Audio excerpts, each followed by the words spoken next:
থেকেও নিজেকে মনে হবে বড্ড একা।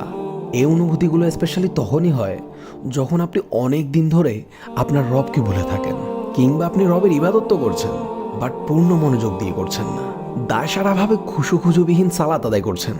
যখন আপনার রাত দিন পার করছেন নিদারুণ এক উদাসীনতায়। প্রকৃতপক্ষে আমাদের সবার হৃদয়ে একটি অপূর্ণতা, একটি শূন্যতা রয়েছে, যে শূন্যতা আল্লাহ ছাড়া দুনিয়ার অন্য কিছু দ্বারা পূর্ণ করা সম্ভব না। তাই নিজের এই অসহায়ত্বের করুণ মুহূর্তগুলোতে আল্লাহর কাছে নিজেকে পরিপূর্ণ সঁপে দিন।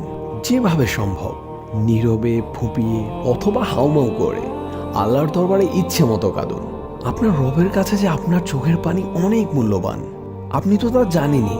আল্লাহ তার পাপিষ্ঠ বান্দাদের শাস্তি দেওয়ার জন্য জাহান্নাম সৃষ্টি করেছেন, আর এই জাহান্নামে রয়েছে ভয়ঙ্কর আগুন যা বান্দার কলিজা পর্যন্ত ভেদ করে ফেলবে। আর এই আগুনকেই দুনিয়ার সাগর, উপসাগর, মহাসাগর সব কিছু দিয়ে নিভানো